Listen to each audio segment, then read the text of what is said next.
আওয়ামী লীগ ফেসিবাদী হয়ে ওঠার ফলে সবচেয়ে বেশি ক্ষতিগ্রস্ত হলো আওয়ামী লীগ। বিএনপি এবং জামাত যে ক্ষতিটা হয়েছে, তারা আওয়ামী লীগ ফেসিবাদী হয়ে ওঠার কারণে তাদের অনেক কিছু তারা পেয়েছে। তাই প্রশ্ন হলো, আমি শুরুতে যে প্রশ্নটা করছিলাম তুষার বাবা সেটা তুলতেছে যে এখন পর্যন্ত আপনাদের কোন কাজ দেখে বা সংসদে আপনারা এমন কি করেছেন বা বাইরে কি করেছেন যা দেখে মানুষ মনে করতে পারে যে আসলে আপনারা আর ফেসিবাদী হয়ে উঠবেন না? দেখেন, কাজের হিসাবে সময়টা এখনো আসে নাই, নাম্বার 1। কারণ 45 দিন 47 দিন হলো সরকারের দিন, 2 মাস হয় নাই। একটা সরকারকে আপনি 3 মাস বা 100 দিনকে বলে হানিমুন পিরিয়ড।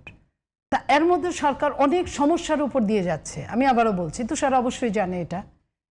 এত সমস্যার উপর দিয়ে তুষার থাকলে কি করতে, আরো খারাপ অবস্থা। আমার প্রশ্নটা অন্যরকম। আমি বলি, যেখানে আপনাদের প্রধানমন্ত্রী উনি ওই সময়ের আপনাদের ভারপ্রাপ্ত চেয়ারম্যান, পরবর্তীতে চেয়ারম্যান। আমার উত্তরটাই তো আপনি নিচ্ছেন না। আমি এক করে দেই, আপনি সহজ হবে।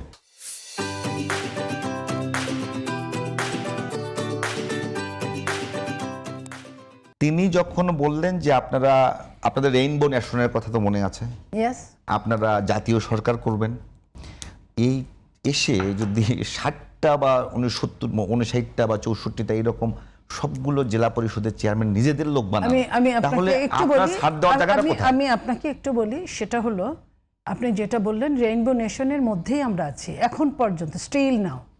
আপনি যে জেলা প্রশাসকদের কথা বলছেন, সেটা কিভাবে হয় আপনি বলেন? স্থানীয় চেয়ারম্যানদের ভোটে চেয়ারম্যান এবং মেম্বাররা ভোট দেন, জনপ্রতিনিধিরা ভোট দেন। জনপ্রতিনিধি এখন নাই, গেল। রাষ্ট্র 15.5 বছর, আরো 2 বছর, 17.5 বছর, আরো 1.5 বছর, 19-20 বছর রাষ্ট্র ভীষণ বিপদাপন্ন। কোনো কিছুর কারোর সাথে কারো ইলাস্টিসিটিটাই নাই, নষ্ট হয়ে গেছে। আপনি দেখেছেন সিটি কর্পোরেশন উত্তর এবং দক্ষিণ ঢাকার এটা সবচেয়ে বিগ এবং ইম্পর্টেন্ট সিটি কর্পোরেশন।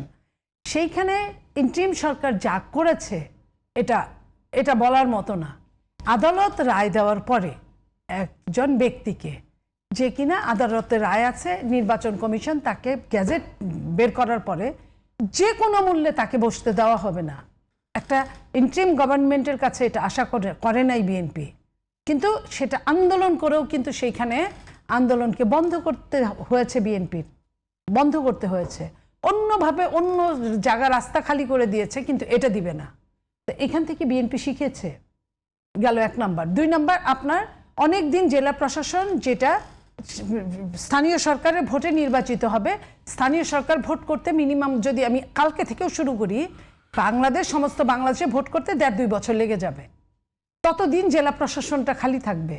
জেলা প্রশাসনের নিয়ম কি? সরকারি দলের লোকরাই কিন্তু পাশ করে, বিরোধী দলে কোনো সময় ওই সিস্টেমই ছিল না পাশ করার। যে ওই যখন থেকে সক্রিয় তখন থেকে আওয়ামী লীগ ক্ষমতায়, আর আওয়ামী লীগ কখনো উদাহরণ আমি শেষ করি।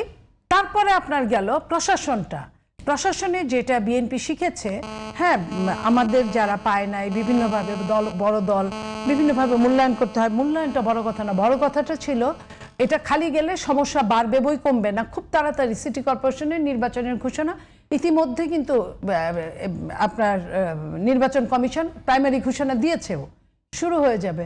তো শুরু হলে তো আর কোনো সমস্যা থাকার কথা না। ভোট যাদেরকে দিবে তারাই আসবে, দায়িত্বে আসবে। বিএনপি সেটাই বিগত দিনেও মেনে নিয়েছে। বিএনপি আওয়ামী লীগের মতো তালা লাগায় নাই, যে দলেরই পাশ করুক না কেন। বিএনপি এসেই যেটা করেছে 31 দফার মধ্যেই যেটা, ওটাও ছিল যে আপনার মার্কা উঠিয়ে দিয়েছে। তো মার্কা উঠিয়ে দিলে তো অনেকটাই স্বাভাবিক।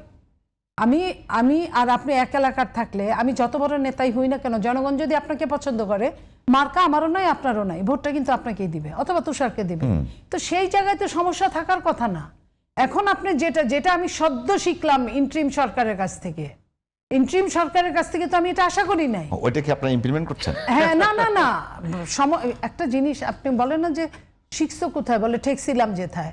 আপনি চট্টগ্রামে, আপনি একই জায়গায় একই সিস্টেমে, আপনি চট্টগ্রামে আপনার বিএনপির নেতা যিনি ফেল করে মামলা করেছিল তাকে দিলেন। ওটা ইন্টারিম গভর্নমেন্ট প্রধানের বাড়ি দেখে ওইখানে নিয়ে কোনো কথা বললো না স্থানীয় সরকার উপদেষ্টা। কিন্তু ঢাকায় যখন ইশরাকের নাম উঠলো তখন একদম মহা অশুদ্ধ হয়ে গেল। এই যে অশুদ্ধ হয়ে গেল, যে কোনো মূল্য হোক ইশরাককে ঠেকাও, এই ঠেকানোটা কি খুব দরকার ছিল? এটা কি খুবই গভীর কোনো ইটা ছিল? আজকে কি হলো, এজাজ কি খুব সুনাম নিয়ে এখান থেকে বিদায় হতে পেরেছে? মশার যে উপদ্রব, একটা টাকা নাই, একটা টাকা রেখে যেতে পারে নাই, যে অবস্থা এখন টেন্ডার করতে পারছে না। তো এইখানে আরেকটা জিনিস যেটা আমি বলি, বিএনপির কিন্তু অনেক বড় বহন নিয়ে যেমন আসছে, ঠিক তেমনি অনেক বড় বদনামটাও বিএনপিকেই বহন করতে হবে। যে কারণে বিএনপি যদি অ্যালার্ট না থাকে, বিএনপির সমস্যা হবে।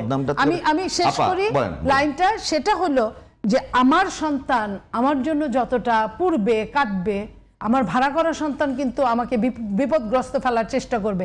এই মুহূর্তে আমার সুনামটা দরকার না, আমার বিপদগ্রস্ততা থেকে আমাকে উদ্ধার পাওয়া দরকার।